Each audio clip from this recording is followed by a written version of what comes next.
આમોદ નગરપાલિકા વિસ્તારમાં આવેલ આંગણવાડી કેન્દ્ર નંબર 3ની સામે પારાવાર ગંદકીનું સામ્રાજ્ય જોવા મળી રહ્યું છે। આ સાથે જ દારૂની ખાલી બોટલ અને બિયરના ટીન મળી આવતા આંગણવાડીમાં અભ્યાસ કરતા બાળકોના ભવિષ્યને લઈને ચિંતા ઊભી થઈ છે। આમોદ નગરપાલિકા વિસ્તારની ગંદકી અંગેના સમાચાર છેલ્લા કેટલાય સમયથી પ્રસિદ્ધ થાય છે, પરંતુ નગરપાલિકાના મુખ્ય અધિકારી તેમજ એસઆઈ કોઈ પણ જાતની તકેદારી લેતા નથી। સ્વચ્છ ભારત મિશનના ધજાગરા ઉડાવતા આવા અધિકારીઓ સામે સરકારે કડકમાં કડક પગલાં લેવા જોઈએ તેવી માંગ ઉઠી છે। આંગણવાડી કેન્દ્ર નંબર 3ની સામે થયેલ ગંદકીમાં વિદેશી દારૂની ખાલી બોટલ તેમજ બિયરના ખાલી ટીન નજરે પડી રહ્યા છે, તો બાજુમાં જ પોલીસ ક્વાર્ટર્સ આવેલા છે। તો આ પડેલ બોટલો તેમજ બિયરના ટીન અને ગંદકીથી આંગણવાડીના નાના ભૂલકાઓ ઉપર કેવી અસર થતી હશે? થોડા દિવસ પહેલા જ વોર્ડ નંબર 6ના સદસ્ય કમલેશ સોલંકી દ્વારા મુખ્ય અધિકારી તેમજ પ્રમુખ અને એસઆઈને આ ગંદકી અંગે રજૂઆત કરવામાં આવી હતી, પરંતુ જેના ઉપર કોઈ પણ ધ્યાન આપવામાં આવ્યું ન હતું અને જેને કારણે નગરપાલિકા આમોદ ખાતે આવેલ એડિશનલ કમિશનરને પણ આ ગંદકી અંગેનો વિડીયો સદસ્ય દ્વારા બતાવવામાં આવ્યો હતો, તેમ છતાં પણ કોઈ પગલાં લેવાયા નથી। નગરપાલિકાના સદસ્યના જણાવ્યા મુજબ આશરે 40 લાખના ખર્ચે ગંદકી દૂર કરવા જેસીબી લાવેલું છે, તેમજ આશરે 30 લાખના ખર્ચે ડોર ટુ ડોર કચરો ઉઘરાવવા માટે છોટા હાથી ટેમ્પો પણ લાવેલું છે, છતાં નગરમાં જ્યાં જુઓ ત્યાં ગંદકીનું સામ્રાજ્ય નજરે પડે છે। તેનું કારણ શું? ત્યારે નાના ભૂલકાઓની સામે નગરપાલિકાના સત્તાધીશો માનવતા રાખી નાના ભૂલકાઓના ભાવિનો વિચાર કરી આ ગંદકી દૂર કરશે કે પછી તેમની માનસિકતા આ પ્રમાણે જ રહેશે?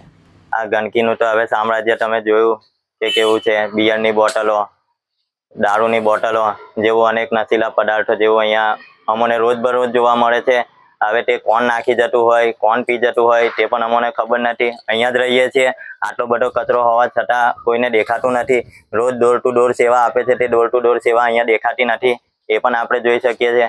બીજું કહેવા જઈએ તો આંગણવાડીના નાના નાના છોકરાઓ જે એવા ઘરોના છે કે એમના ઘરોમાં ડર પણ લાગે તો પણ મા બાપ એને ઓછી કાઢતા હોય, હવે એવા સમય પર તેઓ આવાની અંદર મૂકવા આવે તે જોવા લાયક થઈ ગયું છે। જાણે હવે નગરપાલિકાને મળી એટલી વિનંતી કહેતો હોય અને જે ગણો તે જો તમે જાતે કચરો નાખવામાં સમજતા હોય તો આ લેવાનું બી થોડું સમજો તો ખૂબ સરસ કહેવાય।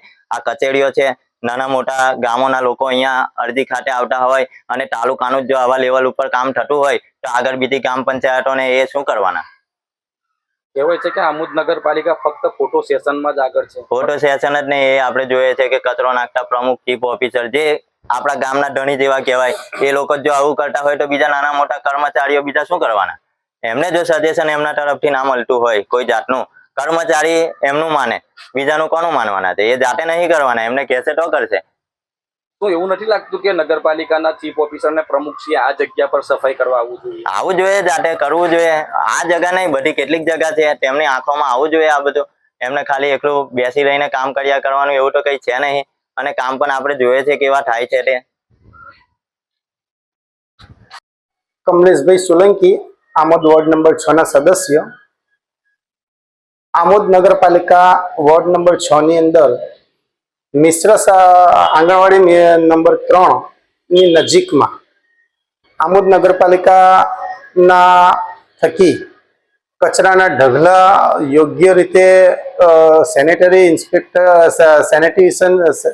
વિભાગની અંદર એસઆઈને જાણ કરવા છતાં, મુખ્ય અધિકારીને જાણ કરવા છતાં અને વહીવટી તંત્રના ગ્રુપની અંદર મેસેજ વારંવાર મૂકવા છતાં પણ આવી જગ્યાઓ આંગણવાડીની અંદર નાના બાળકો અભ્યાસ કરવા માટે નંદની ઘર તરીકે સરકારશ્રી દ્વારા ચાલે છે આંગણવાડી, ત્યાં જતા હોય છે, જેની ઉંમર વય મર્યાદા 1 થી 5ની અંદર હોય છે। એટલે આપણે શારીરિક રીતે સમજી શકીએ કે એમનું શારીરિક બળ એટલે ઇમ્યુનિટી પાવર સૌથી ઓછો હોય છે। ત્યાં આવી ગંદકી હોવી એ આરોગ્યને નુકસાન પહોંચાડે તેવું સમજી શકાય છે। તેથી અમે વારંવાર આ નગરપાલિકાના તંત્ર અમારા ચાલતા ગ્રુપની અંદર આવું અમે વારંવાર આક્રોશજનક ભાષાની અંદર મુખ્ય અધિકારીને એસઆઈની આંખો ખુલે તથા જે તે જવાબદાર વ્યક્તિઓ આવું નાના બાળકોના ભવિષ્યને ધ્યાનમાં રાખે, જ્યાં ચાલે છે આંગણવાડી ત્યાં ગંદકી ન હોય, દુર્ગંધ ન મારતો હોય તો શાંતિથી બાળક આવી જઈ શકે અને ત્યાં કોઈ માની લો કે ગંદકી છે, ત્યાં બળદ, ગાય કે કોઈ પણ ઢોર ઢાંકર જો ત્યાંથી ગંદકીને ત્યાં આગળ ચરવા આવે તો ત્યાં નાના બાળકોને અવર જવરમાં ક્યારેય જાનહાનિ ન થાય તે હેતુસર અમે વારંવાર એમને ધ્યાન દોરતા હોય છે કે માની લો કે ત્યાં કચરો પડેલો છે ને ત્યાં ગાય ચરવા આવે કેવું આવે અને બાળક ત્યાંથી જતું હોય અને જો કદાચ એને ભેટીમાં આવી બેસે તો જાનહાનિ થઈ શકે છે.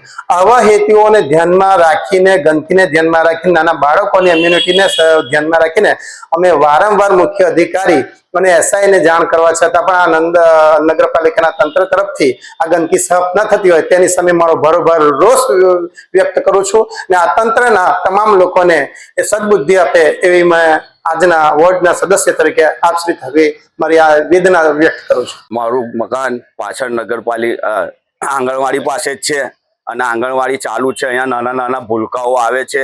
અહીંયા આગળ કચરા પેટીનો ઘોર ગંદકી છે. બિલકુલ એ કચરા પેટીની અંદર દારૂની બોટલો પ્લસ બિયરના બોટલો જેવા કે ડબ્બા પેકિંગો, અહીંયા આગળ નશીલા પદાર્થો પીને એના ખુલ્લા પેકિંગો નાખવામાં આવે છે. અહીંયા આગળ ગંદકી ફૂલ છે. અહીંયા નાના નાના છોકરાઓ અભ્યાસ માટે આવે છે આંગણવાડીમાં.